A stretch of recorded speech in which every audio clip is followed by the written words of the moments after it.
Cumprimento os irmãos com a paz do Senhor.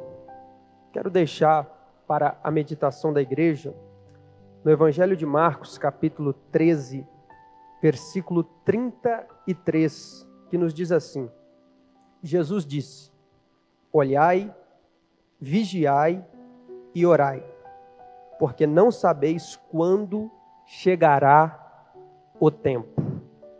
Perceba que neste texto, o Senhor Jesus, ele está dando 3 conselhos para a sua igreja. Ele disse: olhai, vigiai e orai. O primeiro conselho que Jesus nos deu é olhar. Este olhar é em muitos aspectos, mas eu gostaria de pensar com você 3 aspectos deste olhar que Jesus ordenou para a sua igreja. Primeiro, nós devemos olhar para Jesus.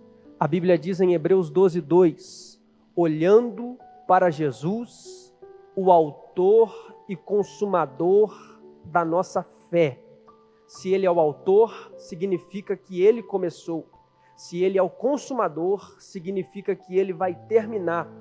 Então, tudo que Jesus começou na sua vida, ele vai terminar, se você continuar com o olhar fixo nele. Não podemos cometer o mesmo erro do apóstolo Pedro. Enquanto Pedro estava olhando para Jesus, ele estava andando sobre as águas. Mas quando ele começou a olhar o vento, as ondas, o mar, ele começou a afundar. Assim somos nós. Quando nós deixamos de olhar para Jesus, nós afundamos.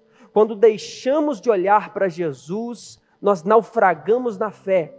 Quando deixamos de olhar para Jesus, nós nos desesperamos. Aprendamos com o erro de Pedro e continuemos com o nosso olhar fixo na pessoa bendita de Jesus, pois Ele é a nossa luz, Ele é o nosso farol, Ele é o nosso sumo pastor, Ele é o socorro bem presente na hora da angústia. Em segundo lugar, eu quero que você pense um segundo aspecto desse olhar. Nós devemos olhar para nós mesmos. A Bíblia diz em 1 Coríntios 11:28, examine-se, pois, o homem a si mesmo. Nós precisamos olhar para nós. Eu preciso olhar para mim. Você precisa olhar para você. Muitas pessoas incorrem no erro de olhar apenas para a vida alheia e se esquecem de olhar para a própria vida.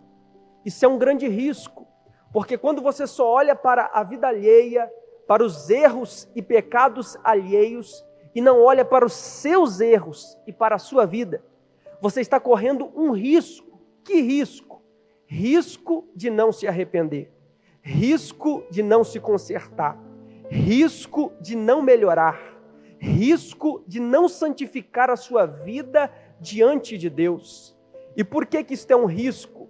Porque a Bíblia diz em Hebreus 12:14, que sem santificação ninguém verá o Senhor.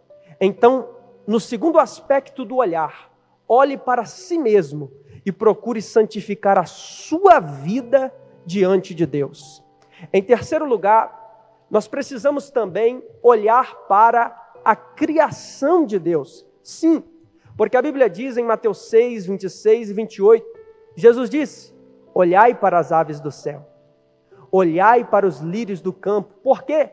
Porque as aves do céu não plantam e nem colhem, mas Deus as alimenta. Os lírios do campo não fiam, não tecem, mas Deus os faz crescer. Olhe para a criação de Deus, porque se Deus está cuidando até das aves do céu, se Deus está cuidando até dos lírios do campo, pode ter certeza, meu irmão, que Ele também está cuidando da sua vida, da sua casa e da sua família. Então, olhe para Jesus, olhe para si mesmo, olhe para a criação de Deus. Jesus disse em Mateus 6, 22 e 23, que a candeia do corpo são os olhos, de sorte que se os teus olhos forem bons, o teu corpo será luz, Mas se os teus olhos forem maus, o teu corpo será tenebroso. O que que Jesus está dizendo?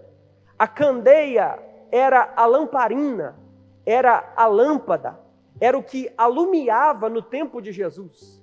Então o que Jesus está dizendo é que o que ilumina o corpo são os olhos. O que significa que a maneira como você enxerga a vida, a maneira como você olha a vida, vai determinar que tipo de pessoa você vai ser, qual vai ser a sua postura, qual vai ser a sua atitude. Então aprenda a olhar certo, aprenda a olhar direito. Olhe para Jesus, olhe para si mesmo, olhe para a criação de Deus e confie que Ele está no cuidado da sua vida. Em segundo lugar, o segundo conselho que Jesus nos deu nesse texto, Ele disse: vigiai.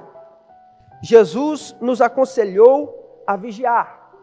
Vigiar é estar atento, vigiar é estar ligado, é estar apercebido, é estar alerta, é ter cautela, é ter cuidado. E por que Jesus nos manda vigiar?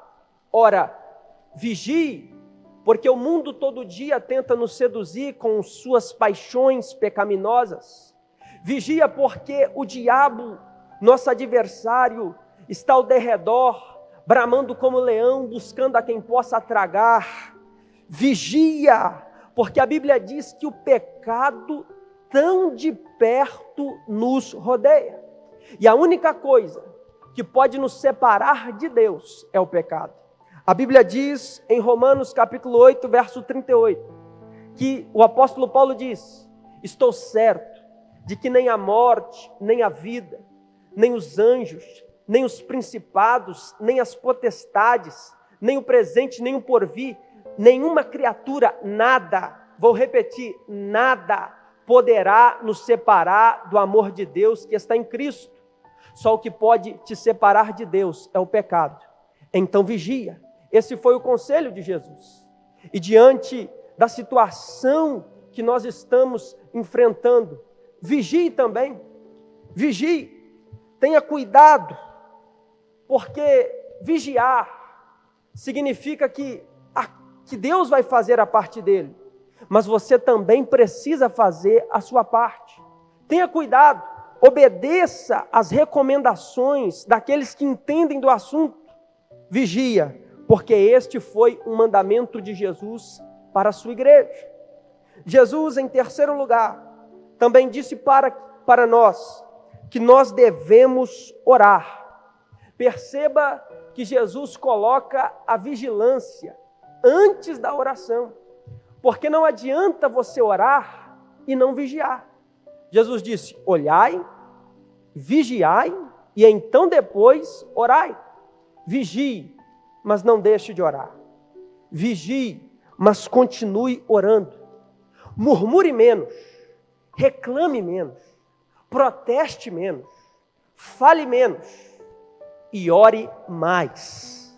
A oração é a chave da nossa vitória.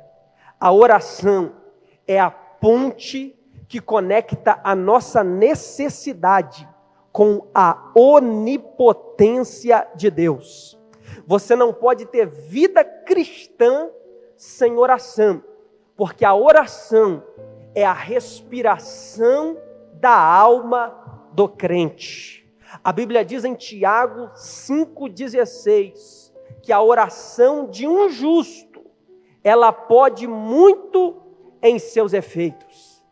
Diante deste momento que o Brasil está passando, nós precisamos orar. Orar neste tempo significa se posicionar para buscar a misericórdia, o socorro, a graça, a força de Deus para enfrentar esta situação. Não deixe de orar. Ore pelas nações, ore pelo teu país, ore pelos líderes espirituais e políticos, ore pela igreja, ore pela tua família, ore por pessoas. Lembre-se, não basta apenas nós falarmos de Deus para as pessoas, nós precisamos falar das pessoas para Deus, nas nossas orações. E não se esqueça que quando você adora, você se parece com os anjos. Mas quando você intercede na oração, você se parece com Jesus Cristo. Porque é Ele que está assentado à destra do Pai e continuamente intercede por nós. Jesus nos disse: olhai, orai e vigiai. E por que Jesus nos deu estes 3 conselhos para concluirmos a palavra?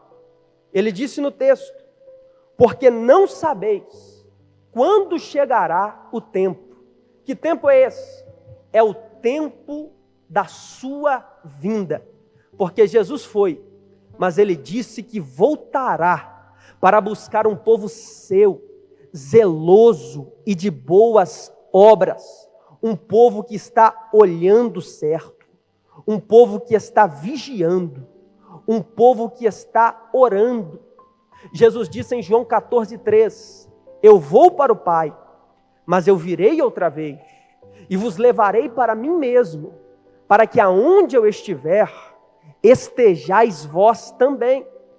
E interessante que uma das coisas, um dos sinais que Jesus disse que precederiam a sua vinda, está em Mateus 24, verso 7. Ele disse que haveria pestes. Sabe o que é pestes?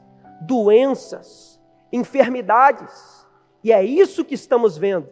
Mas não é para você se desesperar, meu amado, mas é para você preparar a sua vida diante de Deus, porque Jesus Cristo virá para buscar a sua igreja. Que Deus te abençoe.